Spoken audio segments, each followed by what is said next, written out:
ಸಂಕಲ್ಪ ಮಾಡ್ಬೇಕಪ್ಪ ಅಂತಂದ್ರೆ ಮೊದಲು ಮನಸ್ಸಿರ್ಬೇಕಂತ. ಸದೀಪ್ ಸಾಹೇಬ್ರು ಹೇಳ್ತಾರೆ, ಮನಸ್ಸ ನಿಲ್ಲಿಸುವುದು, ನಿಲ್ಲಿಸುವುದು ಮನಸ್ಸಿನ ಮನ ತಿಳಿಯುವ ಮನ, ಅದು ಬ್ಯಾರಲು ಮನಸ್ಸೇ ಅಂತ. ಯಾವುದಾದ್ರೂ ಒಂದು ಸಂಕಲ್ಪ ಪೂರ್ಣ ಆಗ್ಬೇಕಪ್ಪ ಅಂತಂದ್ರೆ ಮನಸ್ಸಿರ್ಬೇಕಂತ.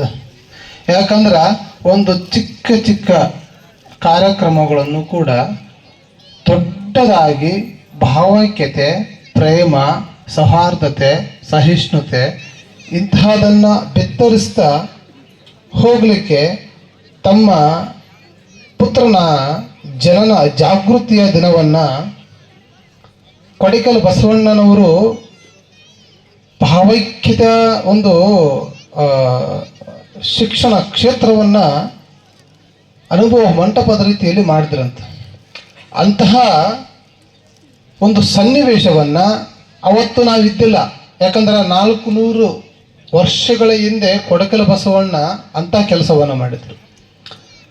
ಅಂಥ ಸಂಕಲ್ಪವನ್ನು ಮಾಡಿ ತಮ್ಮ ಪುತ್ರನ ಜನನ ಜಾಗೃತಿಯ ದಿನದಂದು ಎಲ್ಲ ಶರಣರನ್ನು ಕರೆಯಿಸಿ ಭಾರತ ಭಾವೈಕ್ಯತೆಯಿಂದ ಮಾತ್ರ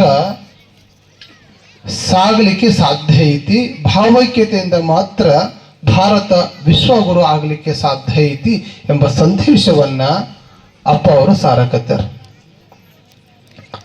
ಯಾಕಂದ್ರೆ ಒಬ್ಬರು ಪ್ರಶ್ನೆ ಮಾಡಿದಂತ, ಗುರು ದೊಡ್ಡವ ದೇವ್ರ ದೊಡ್ಡವ ಅಂತ.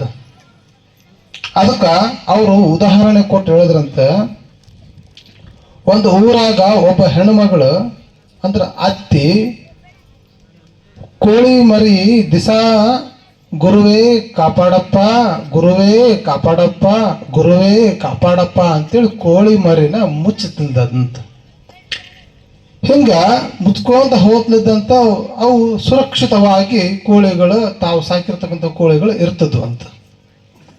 ಹಿಂಗಿರ್ಬೇಕಾದ್ರೆ ಒಂದು ದಿನ ಅತ್ತಿ ಯಾವುದೋ ಒಂದು ಕಾರ್ಯಕ್ರಮ ಸಂಬಂಧ ಹೊರಗೆ ಹೋಗ್ಯಾಳ. ಅವತ್ತು ಅಲ್ಲಿ ಮನೆಯಾಗಿರ್ತಕ್ಕಂಥ ಸೊಸಿ ಏನು ಮಾಡ್ಯಾಳಪ್ಪ ಅಂದ್ರೆ, ದೇವ್ರ ಕಾಪಾಡಪ್ಪ, ದೇವ್ರ ಕಾಪಾಡಪ್ಪ, ದೇವ್ರ ನೀನು ಕಾಯಪ್ಪ ಅಂತೇಳಿ ಆ ಕೋಳಿ ಮರಿನ ಮುಚ್ಚಿ ಊಟ ಮಾಡಿ ಮಲ್ಕೊಂಡ್ಲಂತ. ಅದು ಏನಾಯ್ತಪ್ಪ ಅಂದ್ರೆ, ಬೆಳಗ್ಗೆ ನೋಡ್ತಾಳ ಒಂದು ಕೋಳಿ ಇಲ್ಲ, ಸತ್ತೋಗ್ಬಿಟ್ಟವು, ಹೊಸು ನಾಯಿ ಕಡೆ ಸತ್ತೋಗ್ಬಿಟ್ಟವು.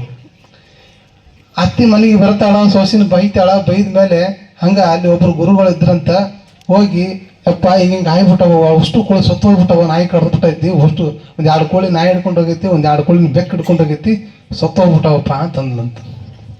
ಅದಕ್ಕೆ ಆ ಗುರುಗಳು ಯೋಚನೆ ಮಾಡಿ, ಅಬ್ಬಸಲಿ ಅಪ್ಪಾಜಿ ಅವರು ಅಂತವ್ರು ಯೋಚನೆ ಮಾಡಿ ಹೇಳಿದ್ರಂತ, ನೋಡುವ ದಿವಸ ನೀನು ಗುರುವೇ ಕಾಪಾಡಪ್ಪ ಅಂತೇಳಿ ಮುಚ್ತಿದ್ದಿ, ಅಜ್ಜ ತಾತ ಬಂದು ಏನು ಮಾಡ ಬೆತ್ತ ತಗೊಂಡು ನಿನ್ನ ಮನೆ ಬಾಕ್ಲಿ ಕಾಯ್ತಿದ್ದ, ಗುರು ಬಂದು ನಿನ್ನ ಮನೆ ಬಾಕ್ಲಿ ಕಾಯ್ತಿದ್ದ.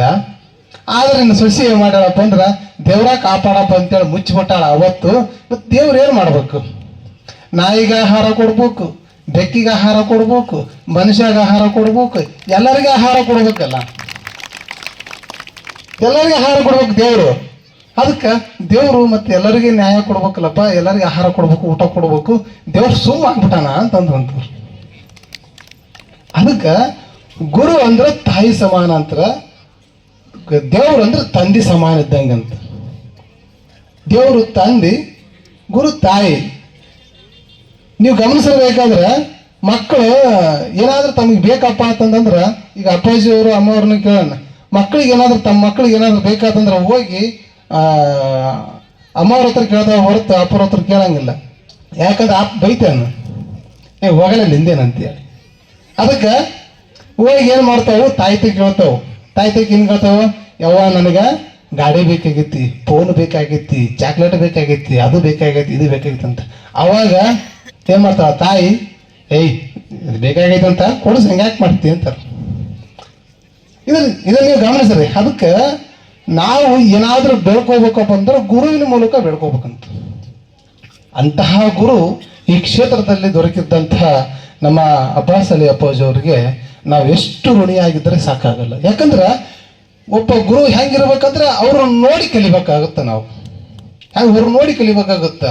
ಎಲ್ಲ ಜಾತಿ, ಮತ, ಪಂಥ ಎಲ್ಲವನ್ನ ಮೀರಿರ್ತಕ್ಕಂಥವ್ರು.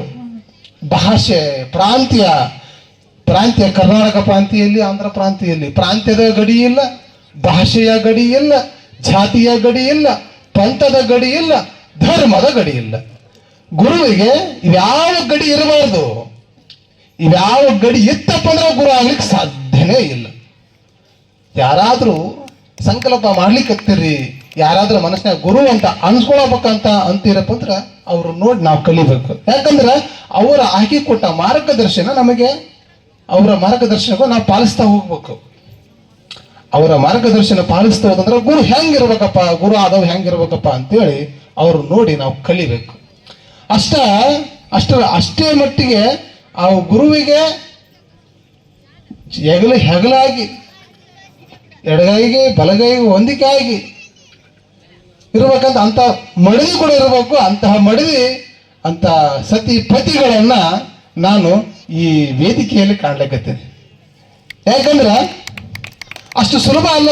ಅಷ್ಟು ನೀವು ತಿಳ್ಕೊಂಡಂಗ ಒಂದು ಅದನ್ನ ಪತಿಗೆ ತನ್ನ ಸರ್ವಸ್ವವನ್ನ ತ್ಯಾಗ ಮಾಡಿ, ಸುಖ ದುಃಖ ಎಲ್ಲವನ್ನ ತ್ಯಾಗ ಹೆಗಲು ಕೊಟ್ಟು ನಿಮಗೆಲ್ಲರಿಗೂ ನೆಮ್ಮದಿಯಿಂದ ಆಶೀರ್ವಾದ ಮಾಡಕತ್ತಾರಪ್ಪ ಅಂತಂದ್ರ ಅದ್ರ ಹಿಂದ ಆ ತಾಯಿಯ ಶ್ರಮ ಐತೆ. ಗೌಸಿಯ ಬೇಗಂ ತಾಯಿಯ ಶ್ರಮ ಐತಿ, ಭಾಳ ದೊಡ್ಡ ಶ್ರಮ ಐತಿ.